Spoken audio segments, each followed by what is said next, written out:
Good morning all of you. आज chemistry की YouTube class में हम स्टार्ट करेंगे कार्बोक्सिलिक एसिड। इसके पिछले वीडियो तक हमने पढ़ लिया था एल्डिहाइड और कीटोन, जो अपने कंप्लीट कर लिया था।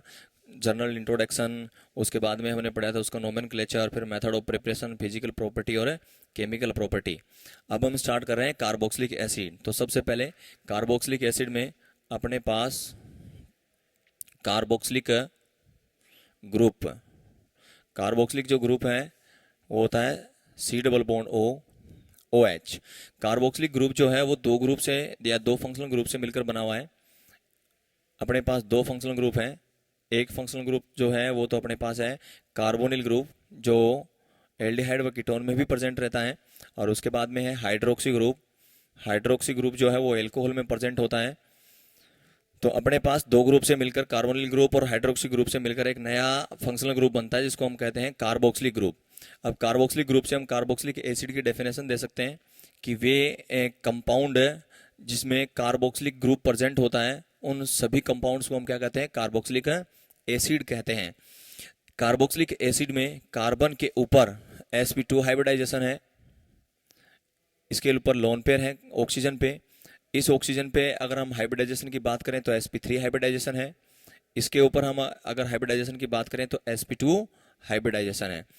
अब अपने पास यहाँ पर कार्बन और ऑक्सीजन के बीच में, कार्बन और ऑक्सीजन और हाइड्रोजन के बीच में एक बॉन्ड बना हुआ है। ऑक्सीजन की इलेक्ट्रॉन नेगेटिविटी ज़्यादा है, तो इसके इलेक्ट्रॉन जो है वो ऑक्सीजन की ओर ट्रांसफर होते हैं, जिसकी वजह से इस पे पार्सली नेगेटिव और इस पे पार्सली पॉजिटिव चार्ज आता है। इसलिए हम ये भी कह सकते हैं कि कार्बोक्सिलिक जो ग्रुप होता है वो पोलर नेचर का होता है, यानी कि ध्रुवीय प्रकृति का होता है।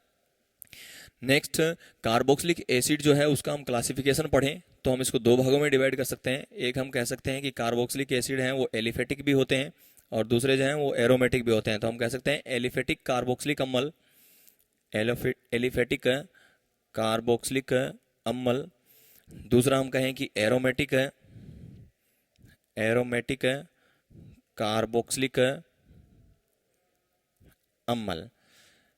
एरोमेटिसिटी के बारे में 11th क्लास के चैप्टर नंबर 12 में हम पढ़ चुके हैं। फिर भी एलिफेटिक और एरोमेटिक का लेबोरेटरी टेस्ट है वो मैं बता देता हूँ एक बार फिर। लेबोरेटरी टेस्ट में यानी अपने पास एक एलिफेटिक कंपाउंड हो और एक एरोमेटिक कंपाउंड हो, तो एलिफेटिक कंपाउंड जो होते हैं वो ब्लू फ्लेम के साथ जलते हैं। ब्लू फ्लेम यानी कि अपने पास है वो नीली ज्वाला के साथ जलते हैं और विदाउट धुआं यानी कि धुआं रहित जलते हैं। जबकि एरोमेटिक जो कंपाउंड होते हैं, तो एरोमेटिक जो कंपाउंड होंगे अगर हम उनको जलाएंगे तो एरोमेटिक कंपाउंड जो है हमेशा रेड फ्लेम में जलेंगे, और उस साथ साथ में वो अपने को क्या देंगे? धुआं देंगे, यानी कि काले धुएं के साथ है वो जलते हैं। तो एलिफेटिक कंपाउंड्स जैसे हम बात कर लें एलपीजी की, जिसमें ज़्यादातर प्रोपेन, आइसोप्रोपेन में ब्यूटेन का मिक्सचर होता है, वो ब्लू फ्लेम के साथ जलते हैं और धुआं नहीं देते हैं। जबकि एरोमेटिक कंपाउंड है वो रेड फ्लेम और काले धुएं के साथ जलते हैं। काले धुएं के जलने के कारण ये है कि एरोमेटिक कंपाउंड में परसेंटेज मात्रा ऑफ कार्बन की बहुत ज़्यादा होती है। तो एलिफेटिक कार्बोक्सिलिक अम्ल, एलिफेटिक कार्बोक्सिलिक अम्ल का जनरल फॉर्मूला हम सीधा लिख सकते हैं RCOOH, RCOOH। अगर एलिफेटिक कार्बोक्सिलिक अम्लों में अगर कार्बन संख्या 10 से ज़्यादा हो जाती है, तो कार्बन संख्या 10 से ज़्यादा होते ही हम इनको फैटिक एसिड यानी कि वसा अम्ल कहने लगते हैं। इसका एग्जाम्पल हम 10th क्लास से पढ़ते आ रहे हैं, जैसे एस्टेरिक अम्ल, एस्टेरिक अम्ल C17, H35, COOH, ये एक प्रकार से वसा अम्ल है। इसमें COOH यानी कि कार्बोक्सिलिक ग्रुप है, तो ये कार्बोक्सिलिक एसिड नहीं है, कार्बोक्सिलिक ग्रुप है, लेकिन इसमें कार्बन संख्या 10 से ज़्यादा है, इसलिए हम इसको क्या कहेंगे? फैटिक एसिड यानी वसा अम्ल कहेंगे। और एरोमेटिक कार्बोक्सिलिक अम्ल जो होते हैं वो डायरेक्ट किसी एरोमेटिक रिंग से कनेक्टेड रहते हैं, जैसे हमने ले लिया बेंजोइक एसिड। तो इसका जनरल फॉर्मूला ऐसे लिख सकते हैं हम ARCOOH। AR यानी कि अपने पास क्या मिलेगी यहाँ पर? कोई ना कोई एरोमेटिक रिंग मिलेगी। अब हम नेक्स्ट बात करें कि कार्बोक्सिलिक अम्ल जो होते हैं उनके जर्नल फॉर्मूले की। तो कार्बोक्सिलिक अम्ल का हम कोई भी एक फॉर्मूला लिख लें, जैसे सिंपल हम 8th 9th क्लास से पढ़ते आ रहे हैं एसिटिक एसिड CH3COOH। तो सबसे पहले कार्बोक्सिलिक अम्ल को हम किस में चेंज कर लें? एल्केन में चेंज कर लें। तो एल्केन का जनरल फॉर्मूला होता है CnS2n+2। इसको हम एल्केन में चेंज करें तो अपने पास दो ऑक्सीजन आते हैं एक्स्ट्रा, ये वाले ऑक्सीजन। अगर इन दोनों ऑक्सीजन को हटाएं तो यहाँ पर टोटल हाइड्रोजन 2 हाइड्रोजन की कमी है, क्योंकि कार्बन की वैलेंसी पूरी करें तो 2 हाइड्रोजन की कमी है, इसलिए इसके आगे लिख देते हैं -2। और कार्बोक्सिलिक अम्ल में एक्स्ट्रा क्या होता है, एल्केन के अलावा 2 ऑक्सीजन होते हैं, तो हम यहाँ पर लिख देते हैं 2 ऑक्सीजन अपने पास हमने लिख दिए। तो +2 से -2 कैंसिल हो गया, तो इसका जनरल फॉर्मूला क्या हो जाएगा, CnH2nO2। तो कार्बोक्सिलिक एसिड का ये हो जाएगा जर्नल फॉर्मूला। अब इसके बाद कार्बोक्सिलिक एसिड में हम पढ़ते हैं इनका नोमेनक्लेचर है, यानी कि नामकरण। वही नामकरण हम 2 तरीके से पढ़ेंगे, कार्बोक्सिलिक एसिड का सामान्य नामकरण और कार्बोक्सिलिक एसिड का IUPAC नामकरण। तो सामान्य नामकरण में हमने एल्डिहाइड, कीटोन और कार्बोक्सिलिक एसिड इस चैप्टर के हमने सेकंड वीडियो में या फर्स्ट वीडियो में डिस्कस किया था सामान्य नामकरण के लिए, कि एल्डिहाइड का जो सामान्य नामकरण जो होता है वो कार्बोक्सिलिक एसिड के व्युत्पन्नों के रूप में ही माना जाता है। इसमें कार्बोक्सिलिक एसिड के अनुलग्न जो है सामान्य नामकरण में, वो इक अम्ल लगाते हैं और उनके इक अम्ल की जगह एल्डिहाइड लगाते हैं। तो इसके लिए अनुलग्न इक अम्ल यूज करना है, और अपने पास वही 1 कार्बन होगा तो फोम, 2 कार्बन होंगे तो एसिड, 1 कार्बन होगा तो फोम, 2 कार्बन होंगे तो एसिड, 3 कार्बन होंगे तो प्रोपियोन, 4 कार्बन होंगे तो ब्यूटार, 4 कार्बन होंगे तो ब्यूटार, 5 कार्बन होंगे तो वेलर, 3 कार्बन के साथ एक डबल बॉन्ड आएगा तो एक्रिल, और 4 कार्बन के साथ डबल बॉन्ड आएगा तो उसके लिए लिखेंगे क्रोटोन। इस हिसाब से अपने को क्या करना है, नोमेनक्लेचर करना है, और साथ में कौन से वर्ड यूज करना है अनुलग्न के रूप में, इक एसिड। फिर अपनी कार्बन चेन में अगर अपने पास 3 वर्ड और यूज करते हैं हम, एन, आइसो और नियो। फिर भी अगर अपने कार्बन चेन के ऊपर एक्स्ट्रा अगर प्रतिस्थापी ग्रुप का आता है तो उनको रिप्रेजेंट करने के लिए हम यूज करेंगे अल्फा, बीटा, गामा और डेल्टा से। कुछ एग्जाम्पल, सबसे पहला एग्जाम्पल HCOOH। HCOOH में नंबर ऑफ कार्बन जो है वो 1 है, 1 कार्बन के लिए हम फॉर्म लिख देंगे और इसके लिए आगे इक एसिड लगा देंगे, तो नाम हो जाएगा फॉर्मिक एसिड, यानी कि फॉर्मिक अम्ल, फॉर्मिका को हम क्या बोलते हैं, लाल चिट्टी, इससे प्राप्त किया गया था, इसलिए इसके रूढ़ नामकरण यानी सामान्य नामकरण में इसको फॉर्मिक अम्ल, फॉर्मिका वर्ड से लिया गया है। नेक्स्ट जो है वो CH3COOH, 2 कार्बन है इसलिए एसिड, और एसिड इसके लिए आगे क्या लगाएंगे, इक अम्ल, तो नाम हो जाएगा एसिटिक अम्ल। उसके बाद में 3 कार्बन, 4 कार्बन, 5 कार्बन, वैसे का वैसे यूज करना है। इनके कुछ एक 2 एग्जाम्पल ले लेते हैं, n, iso, neo, alpha, beta, gamma और डेल्टा के। जैसे हमने लिखा CH3, CH2, CH3, CH2, COOH, इसका हम नोमेनक्लेचर करें तो अपने पास 1, 2, 3, 4, 5 कार्बन है, इसलिए हम लिखेंगे वेलर, आगे लगा देंगे इक अम्ल, नाम हो गया वेलरिक अम्ल। और यहाँ पर जो यानी कार्बन चैन के जब भी एंडिंग पॉइंट पे 2 CH3 ग्रुप आएंगे तो उसको हम लिखेंगे आइसो, तो इसका नाम हो जाएगा आइसो वेलरिक अम्ल। ठीक इसी प्रकार से अगर इस CH3 ग्रुप को इस CH2 के बजाय अगले CH2 ग्रुप के ऊपर रख दिया जाए तब इसका हम नाम लिखें, क्योंकि न आइसो है न नियो है, तो अपने को यहाँ से प्रतिस्थापी ग्रुप के लिए इसका अल्फा, बीटा, गामा और डेल्टा का यूज करना है। ये अपना फंक्शनल ग्रुप है, फंक्शनल ग्रुप से जस्ट अगला कार्बन अल्फा, उसके बाद बीटा, उसके बाद है गामा। टोटल अपने पास सीधी कार्बन चेन में 4 कार्बन है, इसलिए लिखेंगे ब्यूटर, उसके आगे लगा देंगे इक अम्ल, नाम हो गया ब्यूटरिक अम्ल, और अल्फा के ऊपर क्या जोड़ दिया हमने, मेथिल जोड़ दिया, इसलिए नाम हो गया अल्फा मेथिल ब्यूटरिक अम्ल। नेक्स्ट CH3, CH2, यहाँ पर जोड़ दिया हमने Br, COOH, अपने पास कार्बन आए 3 कार्बन है, और ये अपना फंक्शनल ग्रुप है, जिस कार्बन पे जुड़ा हुआ है वो अल्फा, तो अल्फा ब्रोमो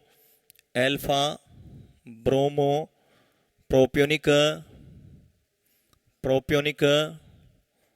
अम्ल, इसका क्या हो जाएगा, सामान्य नामकरण हो जाएगा।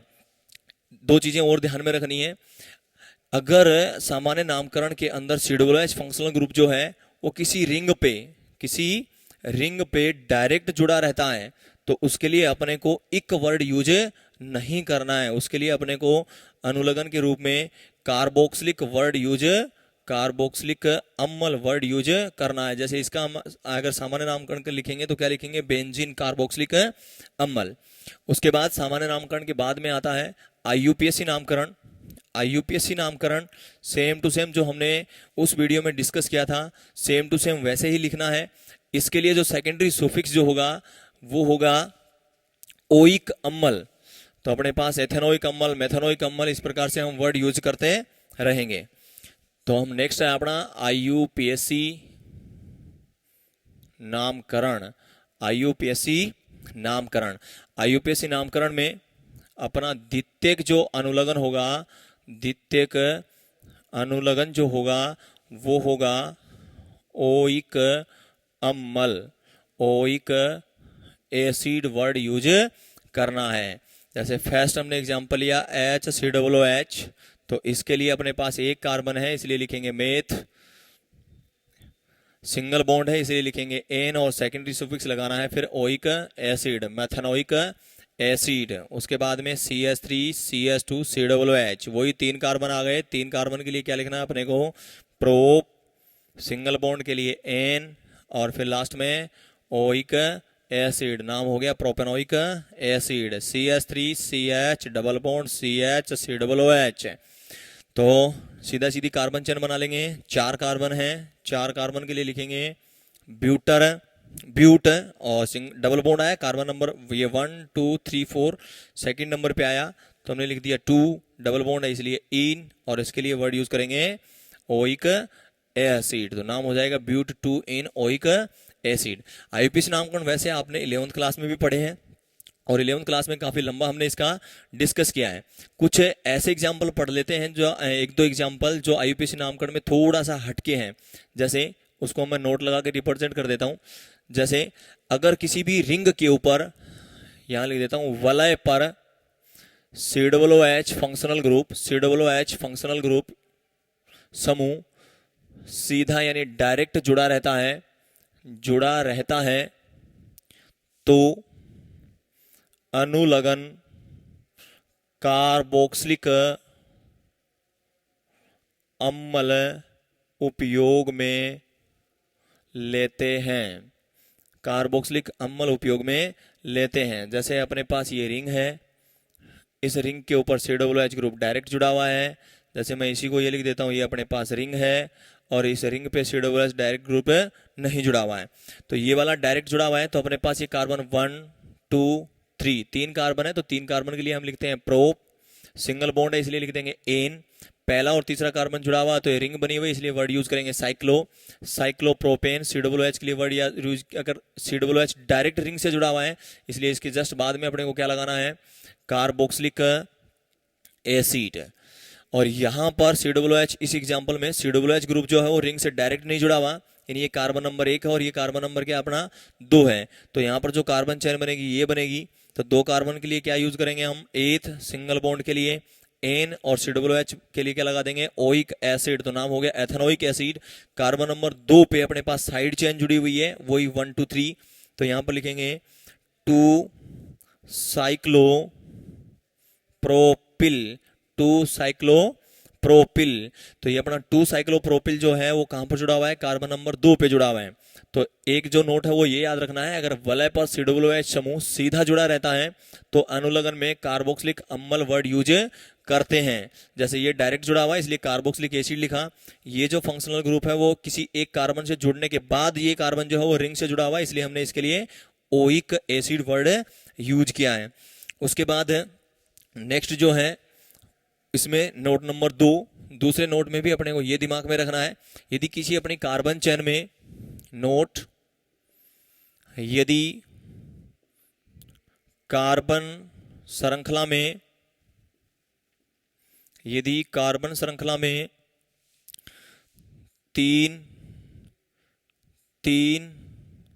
या मोर देन 3 COOH ग्रुप उपस्थित होते हैं, यदि कार्बन श्रृंखला में 3 या मोर देन 3 COOH ग्रुप उपस्थित होते हैं तो इसके कार्बन को कार्बन चेन में नहीं काउंट किया जाता है तथा अनुलग्न के लिए कार्बोक्सिलिक अम्ल शब्द का उपयोग किया जाता है। तो अपना पहला नोट तो ये था कि अगर वलय के ऊपर COOH ग्रुप डायरेक्ट अटैच रहता है तो उसके लिए ओइक एसिड वर्ड यूज नहीं करना, उसके लिए अपने को लगाना है डायरेक्ट कार्बोक्सिलिक एसिड। ठीक इसी प्रकार से नेक्स्ट जो अपना नोट है उसमें यह है कि अपनी कार्बन चेन के अंदर 3 या 3 से ज्यादा COOH ग्रुप प्रेजेंट रहते हैं तो COOH समूह का जो कार्बन है उसको कार्बन चेन में काउंट नहीं करना है, और इसके लिए भी सुफिक्स जो है वो कार्बोक्सिलिक अम्ल वर्ड यूज करना है। इसके बाद ये तो अपना नोमेनक्लेचर रहा। जैसे हमने इसका भी एक एग्जाम्पल ले लेते हैं। एग्जाम्पल ये है, जैसे हमने लिखा CS2 CS2 CS2, यहाँ पर लिख दिया COOH COOH और COOH। इसे पहले एक एग्जाम्पल और COOH सिंगल बॉन्ड COOH। तो इसमें अपनी कार्बन चेन में 2 COOH ग्रुप हैं और इसे अपनी कार्बन चेन में 3 COOH ग्रुप हैं। जब तक 2 आते हैं तब तक तो अपने को ओइक एसिड यूज करना है, और जब 3 हो जाते हैं तब अपने को कार्बोक्सिलिक एसिड वर्ड यूज करना है। तो यहाँ पर अपने नंबर ऑफ कार्बन जो है वो 2 है। 2 कार्बन के लिए हम एथ लिखेंगे, सिंगल बॉन्ड के लिए एन लिखेंगे, 1 पे और 2 पे 1,2 die oic acid 1,2 die oic acid. जबकि इसमें इनको कार्बन चेन में भी काउंट नहीं करेंगे। अपनी कार्बन चेन बनेगी 1 2 3, 3 कार्बन के लिए प्रोप, सिंगल बॉन्ड के लिए एन लिखेंगे, 1 पे 2 पे और 3 पे 3 बार है इसलिए ट्राई लिखेंगे, और आगे सुफिक्स वर्ड क्या यूज करने वाले हैं, कार्बोक्सिलिक एसिड। तो ये अपने को 2 नोट हैं वो ध्यान में रखने हैं। पहले वाला जो वलय से डायरेक्ट जुड़ा हुआ हो या किसी कार्बन चेन में 3 या 3 से ज्यादा COOH ग्रुप हो तो उसके लिए हम कार्बोक्सिलिक एसिड वर्ड यूज करते हैं। अब हम आगे चलते हैं कार्बोक्सिलिक एसिड में, और कार्बोक्सिलिक एसिड में हम पढ़ेंगे मेथड ऑफ प्रिपरेशन, यानी कि कार्बोक्सिलिक एसिड को हम किस प्रकार से बनाते हैं। तो कार्बोक्सिलिक एसिड को बनाने के लिए सबसे पहला जो हम पीछे रासायनिक अभिक्रियाओं में भी डिस्कस किया है एल्डिहाइड और कीटोन में, अपना पहला जो मेथड है वो ये है कि एल्डिहाइड, या हम कहते हैं एल्डिहाइड के साथ में एल्कोहल व एल्डिहाइड के ऑक्सीडेशन से यानी कि ऑक्सीकरण से हम क्या कर सकते हैं, कार्बोक्सिलिक एसिड बना सकते हैं। तो एल्डिहाइड के लिए अपने पास कोई भी वीक ऑक्सीडाइजिंग एजेंट हो वो डायरेक्ट कार्बोक्सिलिक एसिड में चेंज हो जाएगा, जबकि एल्कोहल के लिए अपने को स्ट्रॉन्ग ऑक्सीडाइजिंग एजेंट चाहिएगा जिसको वो किस में कन्वर्ट कर देगा, कार्बोक्सिलिक एसिड में चेंज कर देगा। जैसे हमने कैटलिस्ट के रूप में क्या ले सकते हैं, K2Cr2O7 KMnO4 CrO3, एल्डिहाइड को CrO3 डायरेक्ट किस में कन्वर्ट कर देगा, कार्बोक्सिलिक एसिड में। लेकिन एल्कोहल की रिएक्शन अगर हम CrO3 ऑक्सीडाइजिंग एजेंट के रूप में कराएंगे तो वो पहले एल्डिहाइड में चेंज होगा, फिर ऑक्सीडेशन कराएंगे तब वो कार्बोक्सिलिक एसिड में चेंज होगा। तो एक और लिख देता हूं इसके साथ, CrO3 प्लस कंसंट्रेट H2SO4 जिसको हम कहते हैं जोन्स अभिकर्मक, जो एल्डिहाइड को किस में चेंज करता है, कार्बोक्सिलिक एसिड में। हम एक एग्जांपल ले लेते हैं। जैसे हमने एग्जांपल लिया CH3 CH और OH, मैंने यहां पर लिया है एथेनॉल, और एथेनॉल का हम करवा रहे हैं oxidation, presence of KMnO4 acidic KMnO4। तो यहां से 2 बॉन्ड ब्रेक होंगे, एक तो बॉन्ड ब्रेक होगा OH बॉन्ड और दूसरा होगा CH बॉन्ड, और यहां से बाहर निकल जाएगा H2O बाहर निकलने के बाद अपने पास बनेगा CH3 C double bond OH। इसका फिर से आगे ऑक्सीडेशन होगा, एजेंट है ऑक्सीजन, और फिर ये ऑक्सीजन यहां पर अटैच होगा और ये किस में बदल जाएगा, CH3 C double bond OH में चेंज हो जाएगा। यदि हम एल्कोहल के साथ ओनली CrO3 लेते तो ये सिर्फ और सिर्फ किस में कन्वर्ट होता, CH3 C double bond OH, क्योंकि ये क्या है कि वीक ऑक्सीडाइजिंग रिएजेंट है। तो एल्कोहल को भी हम कार्बोक्सिलिक एसिड में बदल सकते हैं, और एल्डिहाइड और कीटोन को भी हम किस में चेंज कर सकते हैं, कार्बोक्सिलिक एसिड में चेंज कर सकते हैं। तो पहला मेथड ऑफ प्रिपरेशन तो ये है, यानी कि एल्डिहाइड और एल्कोहल का ऑक्सीडेशन हम किससे कराएं, K2Cr2O7 potassium dichromate, KMnO4 potassium permanganate, CrO3 plus concentrate H2SO4 को मिलाएंगे तो ये अपने पास बन गया जोन्स अभिकर्मक। अगर इन तीनों से हम ऑक्सीडेशन कराएं एल्कोहल का तो वो पहले एल्डिहाइड में चेंज होगा और एल्डिहाइड फिर ऑक्सीडाइज होकर किस में चेंज हो जाएगा, कार्बोक्सिलिक एसिड में। अगर अपने को एल्डिहाइड ही कराना है तो एल्डिहाइड तो डायरेक्ट होना ही किस में चेंज होगा, कार्बोक्सिलिक एसिड में चेंज हो जाएगा।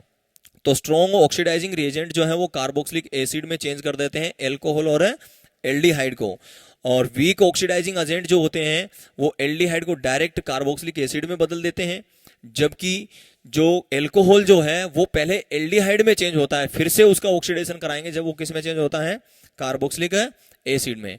नेक्स्ट रिएक्शन नंबर 2 जो है वो है ग्रिग्नार अभिकर्मक से। इसका डिस्कस भी हम एल्डिहाइड और कीटोन के मेथड ऑफ प्रिपरेशन में पहले कर चुके हैं। ग्रिग्नार रिएजेंट क्या है, तो ग्रिग्नार रिएजेंट का फॉर्मूला RMgX है, और RMgX की रिएक्शन करानी है ड्राई आइस के साथ। ड्राई आइस का फॉर्मूला सॉलिड CO2 को हम क्या कहते हैं, ड्राई आइस, सॉलिड CO2 को ड्राई आइस। तो ड्राई आइस के साथ रिएक्शन करानी है अपनी ग्रिग्नार रिएजेंट की। तो ड्राई आइस को हम इस प्रकार से लिख लें, इस प्रकार से इसकी बॉन्डिंग स्ट्रक्चर होती है, C डबल बॉन्ड हो, ऑक्सीजन की इलेक्ट्रोनेगेटिविटी कार्बन से ज्यादा है, पाई इलेक्ट्रॉन ट्रांसफर है तो नेगेटिव और है, पॉजिटिव चार्ज मैग्नीशियम मेटल है पॉजिटिव, R के ऊपर नेगेटिव को पॉजिटिव के साथ और पॉजिटिव को नेगेटिव के साथ अटैच करें तो अपने पास कार्बन पे प्लस है, डबल बॉन्ड O लिख देता हूं, ऑक्सीजन पे माइनस। इस प्लस के साथ जुड़ जाएगा R यानी कि एल्किल ग्रुप, प्लस चार्ज हट जाएगा। ऑक्सीजन पे नेगेटिव चार्ज है, MgX पे प्लस है तो यहां पर जुड़ जाएगा MgX। और इसका हम करा दें जल अपघटन कराएंगे तो जल के साथ अभिक्रिया करा देते हैं, प्रेजेंस ऑफ एसिड, तो यहां से एक प्रोडक्ट बनेगा Mg के साथ में X और OH एडिशनल कंपाउंड बन जाएगा। ये जो H है वो इस O के साथ जुड़ जाएगा और प्रोडक्ट बनेगा RC double bond O OH। तो इस प्रकार से हम इससे भी क्या बना सकते हैं, कार्बोक्सिलिक एसिड बना सकते हैं। रिएक्शन नंबर 3 जो आती है कार्बोक्सिलिक एसिड के बनाने की, तीसरी नंबर रिएक्शन में हम लिख सकते हैं जो ट्राई हैलाइड होते हैं, ट्राई हैलाइड या ट्राई एल्किल हैलाइड के क्षारीय जल अपघटन से, कहने का मतलब अपने को इनका हाइड्रोलाइसिस कराना है और मीडियम कौन सा लेना है, बेसिक मीडियम लेना है। ट्राई एल्किल हैलाइड यानी कि ऐसे एल्किल हैलाइड जिसमें हेलोजन एटम्स की नंबर ऑफ हेलोजन एटम कितने हो, 3 हो। जैसे इसका एग्जांपल हम ले लें chloroform, bromoform, iodoform.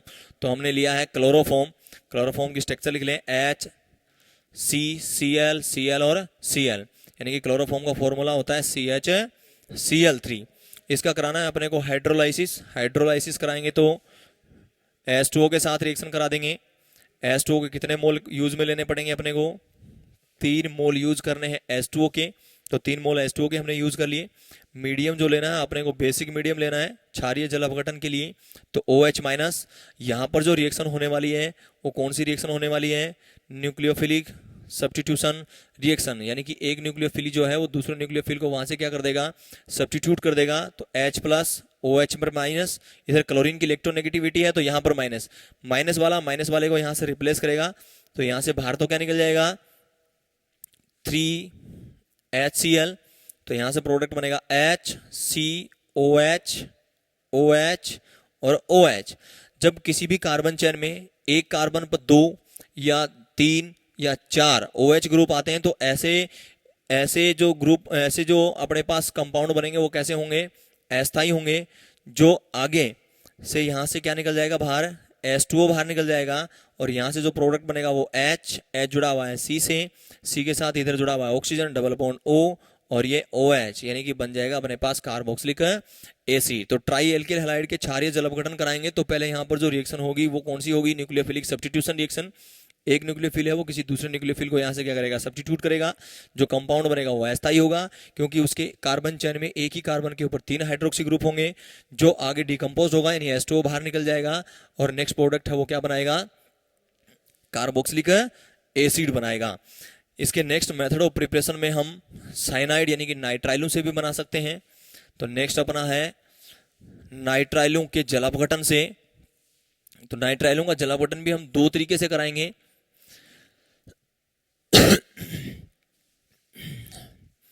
Next reaction number 4 जो है अपनी, वो है नाइट्राइलों। नाइट्राइलों सामान्य नामकरण के लिए इसके लिए वर्ड हम यूज क्या करते हैं, साइनाइड के जल अपघटन से। जल अपघटन से तो हमने नाइट्राइल यानी कि सीधा सीधा लिख लेते हैं RC≡N, और इसका जब हम हाइड्रोलाइसिस कराते हैं तो दो तरीके से करवाएंगे। एक तो हम करवाएंगे पार्शियली, पार्शियली का मतलब आंशिक, आंशिक जल अपघटन यानी कि पार्शियली हाइड्रोलाइसिस। एक हम कराएं इसका कंप्लीट हाइड्रोलाइसिस, पूर्ण जल अपघटन, कंप्लीट हाइड्रोलाइसिस, और ये पार्शियली। तो हाइड्रोलाइसिस अपन करवा रहे हैं तो H2O इसके साथ जोड़ना है। तो H2O जब जोड़ेंगे यानी आंशिक यानी कि थोड़ा सा इसका जल अपघटन कराएंगे तो यहां से ऑक्सीजन यहां आकर जुड़ जाएगा और जो हाइड्रोजन है वो नाइट्रोजन के साथ जुड़ेंगे। तो यहां से प्रोडक्ट बनेगा RC≡ONH2। RC≡O और N के साथ में दो हाइड्रोजन जुड़ जाएंगे तो NH2। तो यहां से अपने प्रोडक्ट जो बनेगा वो कौन सा बनेगा, एमाइड। अगर हम इसका कंप्लीट हाइड्रोलाइसिस कराएं यानी कि पूर्ण जल अपघटन कराएं तो पहले तो बनेगा अपने पास एमाइड RC≡ONH2, और कंप्लीट हाइड्रोलाइसिस कराना है यानी फिर से इसका हाइड्रोलाइसिस कराना है तो फिर से हाइड्रोलाइसिस कराएंगे तो फिर H2O आगे जुड़ेगा और यहां से बाहर निकल जाएगा NH3 अमोनिया, और अमोनिया निकलने के बाद ये OH ग्रुप यहां आकर जुड़ेगा तो यहां से आ जाएगा RC≡OOH, और अपने को क्या प्राप्त होगा, कार्बोक्सिलिक एसिड। तो ये दिमाग में रखना है कि नाइट्राइलों यानी साइनाइडों के जल अपघटन जब हम कराते हैं तो दो तरीके से होगा। एक तो उसका होगा पार्शियली हाइड्रोलाइसिस यानी कि आंशिक जल अपघटन थोड़ा सा, एक कंप्लीट यानी कि पूर्ण जल अपघटन होगा। पार्शियली जल अपघटन जब कराएंगे तो अपने पास बनता है एमाइड, और पूर्ण जल अपघटन जब कराएंगे तो लास्ट प्रोडक्ट है वो बनता है कार्बोक्सिलिक एसिड। उसके बाद में आगे चलते हैं हम कार्बोक्सिलिक एसिड के मेथड ऑफ प्रिपरेशन में।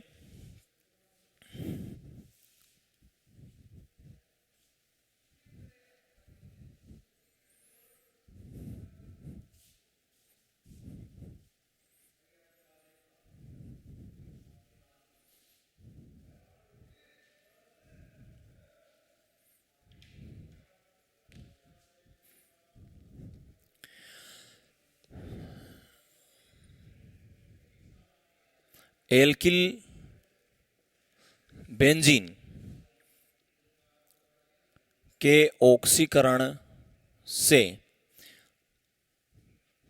वेरी मोस्ट, या हम कह सकते हैं एल्किल बेंजीन के ऑक्सीकरण से जब बनाएंगे हम इसको तो यहां पर हम ये कह सकते हैं कि एरोमेटिक कार्बोक्सिलिक एसिड बनाने के मेथड, एरोमेटिक कार्बोक्सिलिक एसिड यानी कार्बोक्सिलिक अम्ल बनाने की विधि। तो मैं यहां पर एक लाइन लिख देता हूं सीधी सीधी, एल्किल बेंजीन यानी कि बेंजीन पर प्राथमिक या द्वितीयक एल्किल समूह उपस्थित होता है तब उसका ऑक्सीकरण KMnO4 KOH की उपस्थिति में करवाते हैं। KMnO4 KOH की उपस्थिति में करवाते हैं तो वह बेंजोइक एसिड में परिवर्तित हो जाता है, चाहे 1 डिग्री और 2 डिग्री एल्किल ग्रुप में कितने ही कार्बन क्यों ना हो। यह ध्यान रखना कि 1 डिग्री और 2 डिग्री एल्किल ग्रुप ही होने चाहिए। अगर 3 डिग्री एल्किल ग्रुप हुआ तो उसके साथ KMnO4 KOH है ऑक्सीडेशन कराएंगे तो कोई भी रिएक्शन नहीं होगी। फॉर एग्जाम्पल जैसे हमने लिया बेंजीन के ऊपर CH3 यानी कि मेथिल समूह, तब इसका नाम होगा टोलुइन। वैसे IUPAC नाम लिखेंगे तो मेथिल बेंजीन, और मेथिल बेंजीन का हम ऑक्सीडेशन करवा रहे हैं KMnO4 KOH की प्रेजेंस में, KMnO4 KOH की प्रेजेंस में। तो ये जो मेथिल समूह है वो डायरेक्ट किस में कन्वर्ट हो जाएगा, बेंजोइक एसिड में चेंज हो जाएगा। यदि हम यहां पर लें आइसोप्रोपिल बेंजीन, यहां पर हमने सेकेंडरी ग्रुप लिया है, secondary alkyl group. Isopropyl benzene लेंगे और फिर इसका ऑक्सीकरण कराएंगे KMnO4 KOH की प्रेजेंस में, तब भी अपने पास जो प्रोडक्ट बनेगा वो क्या बनेगा, कार्बोक्सिलिक एसिड बनेगा। यदि हम यहां पर ले लें CS2 CS2 CS3 CS2 CS3, चाहे यहाँ पर कितना भी बड़ा 1 डिग्री या फिर 2 डिग्री एल्किल ग्रुप आए, अगर KMnO4 और KOH के साथ रिएक्शन कराएंगे तो क्या बनेगा, कार्बोक्सिलिक एसिड बनेगा। एक चीज और यहाँ पर ध्यान रखनी है, अगर यहाँ पर 3 डिग्री एल्किल ग्रुप आ जाए, यदि बेंजीन के ऊपर जुड़ा हुआ ग्रुप कैसा हो, 3 डिग्री एल्किल ग्रुप हो, तो KMnO4 KOH की प्रेजेंस में इसका अगर ऑक्सीडेशन करवाएं, KMnO4 KOH की प्रेजेंस में इसका ऑक्सीडेशन करवाएं, तब अपने पास इसके साथ कोई रिएक्शन नहीं होती, यानी कि नो रिएक्शन। एक बार फिर से, यदि अपने यहाँ पर हम पढ़ रहे हैं एरोमेटिक कार्बोक्सिलिक अम्ल बनाने की विधि हम कह सकते हैं, क्योंकि कार्बोक्सिलिक एसिड है वो एरोमेटिक अपने को प्राप्त होंगे। अगर बेंजीन के ऊपर 1 डिग्री या 2 डिग्री एल्किल ग्रुप अगर अपने पास उपस्थित है और उसका ऑक्सीडेशन हम KMnO4 KOH की प्रेजेंस में करवा रहे हैं, तो अपने को कन्फर्म क्या प्राप्त होने वाला है, बेंजोइक एसिड प्राप्त होने वाला है, चाहे उसमें नंबर ऑफ कार्बन कितने ही क्यों ना हो। जैसे हमने पहला लिया है टोलुइन, टोलुइन का ऑक्सीडेशन करा रहे हैं हम KMnO4 KOH की प्रेजेंस में, तो बेंजोइक एसिड बन रहा है। यहाँ पर हमने फिर लिया है आइसोप्रोपिल बेंजीन, यानी कि क्यूमीन, क्यूमीन आइसोप्रोपिल है बेंजीन, इसका ऑक्सीडेशन भी हम KMnO4 KOH की प्रेजेंस में कराएंगे, कार्बोक्सिलिक एसिड बनेगा। यहाँ पर हमने लिया है ब्यूटिल बेंजीन, इसका भी हम अगर हम KMnO4 KOH की प्रेजेंस में ऑक्सीडेशन कराएंगे तो भी क्या बनेगा, बेंजोइक एसिड यानी कि कार्बोक्सिलिक एसिड। तो हम ये कह सकते हैं कि चाहे यहाँ पर नंबर ऑफ कार्बन कितने ही क्यों ना हो, डायरेक्ट किसमें चेंज हो जाता है, कार्बोक्सिलिक एसिड में। जबकि अगर 3 डिग्री एल्किल ग्रुप अपने पास आएगा तो वो KMnO4 KOH के साथ ऑक्सीडाइज नहीं होगा, यानी कि कोई अभिक्रिया नहीं होगी। अगर कारण भी पूछ लिया जाए तो हम कह सकते हैं, क्योंकि जब 1 डिग्री और 2 डिग्री एल्किल ग्रुप जब लेंगे, यहाँ पर 1 डिग्री लिया तो इस कार्बन के ऊपर 2 हाइड्रोजन है, 2 डिग्री लिया तो इस कार्बन पे 1 हाइड्रोजन है, और 3 डिग्री जब लेते हैं तो इस कार्बन पे हाइड्रोजन क्या होते हैं, अनुपस्थित होते हैं, जो बेंजोइक एसिड में चेंज नहीं होते हैं। नेक्स्ट अभिक्रिया में अगर अपने पास टोलुइन के साथ में अगर हम ये अभिक्रिया CrO2Cl2 प्रेजेंस ऑफ CS2 में कराते हैं, तब ये जो चेंज होता है वो एल्डिहाइड में चेंज होता है, और इसका जो नाम होता है वो होता है इटार्ड अभिक्रिया, इटार्ड अभिक्रिया। तो ये अपनी रही एरोमेटिक कार्बोक्सिलिक एसिड बनाने की विधि। तो नेक्स्ट वीडियो में हम डिस्कस करेंगे इसकी फिजिकल और केमिकल प्रॉपर्टी की।